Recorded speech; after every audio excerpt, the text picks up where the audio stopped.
नमस्कार भैया बहनों। आदर्श शिक्षण समिति बाड़मेर ऑनलाइन क्लास में आपका हार्दिक स्वागत तथा अभिनंदन।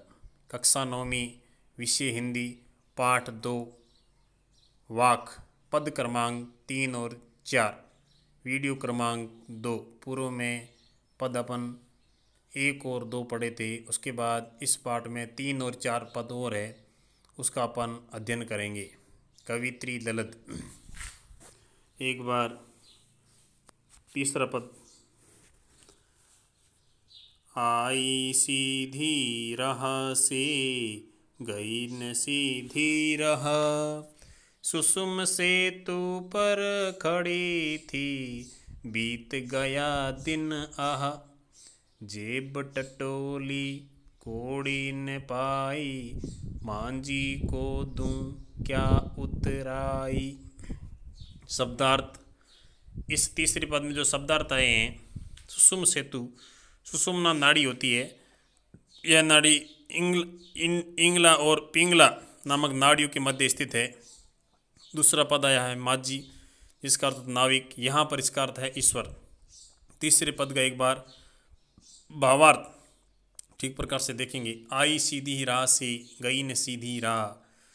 कवित्री ललित कहती है कि उसने तो भवसागर से पार होने का सीधा मार्ग ही चुना था। आई सीधी राह से इसलिए जन्म हुआ था कि मैं संसार में जाके इस संसार रूपी सागर से आराम से पार होंगी।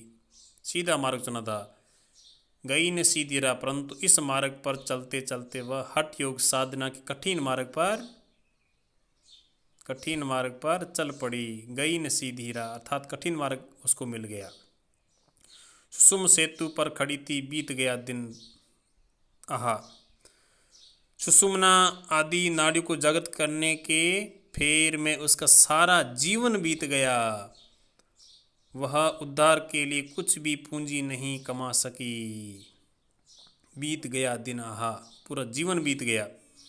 उसके बाद है मांझी को दूं क्या उतराई।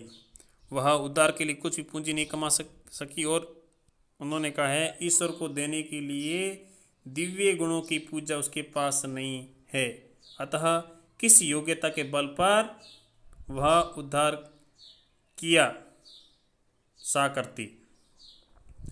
चौथा पद देखेंगे। हिंदू मुसलमान के बारे में भेदभाव नहीं करने के बारे में इसका मूल उद्देश्य है। चौथा पद का थल थल में बसता है शिव ही, भेद ने कर क्या हिंदू मुसलमान, ज्ञानी है तो स्वयं को जान, वही है साहिब से पहचान। ये चौथा पद है। इस पद में शब्दार्थ का अर्थ देखिए। थल का अर्थ है स्थान, शिव का अर्थ है ईश्वर, साहिब का अर्थ है मालिक या ईश्वर। जो आपके समक्ष चित्र दिया गया है शिव जी का चित्र है। चौथे पद का भावार्थ देखिए। थल थल में बसता है शिव ही। कवित्री कहते हैं कि परमेश्वर अर्थात शिव इस दृष्टि के प्रत्येक कण कण में व्याप्त है। भेद ने कर क्या हिंदू मुसलमान, इसलिए हिंदू और मुसलमान के बीच भेदभाव करना ईश्वर का तिरस्कार करना है, अपमान करना है। इसलिए धर्म के आधार भेदभाव नहीं करना, कवित्री ललित कहती है। ज्ञानी है तो स्वयं को जान। ईश्वर के सच्चे भक्त अर्थात ज्ञानी को मनुष्य के बीच भेद दृष्टि नहीं रखनी चाहिए। वही है साहिब से पहचान। ज्ञानी के ज्ञान की कसौटी पहचान आत्मज्ञान अर्थात स्वयं को जानना है। जो अपने आप को जान लेता है वह ईश्वर को भी जान सकता है, क्योंकि परमात्मा का आत्मा के रूप में सभी के भीतर विद्यमान है। इस पद में कवित्री किसी के साथ भेदभाव नहीं करने को कहती है। धर्म के आधार पर भेदभाव नहीं करना। तीसरा पद चौथा पद यह आपको कॉपी में उतारना है। इस पाठ के संबंधित प्रश्न है।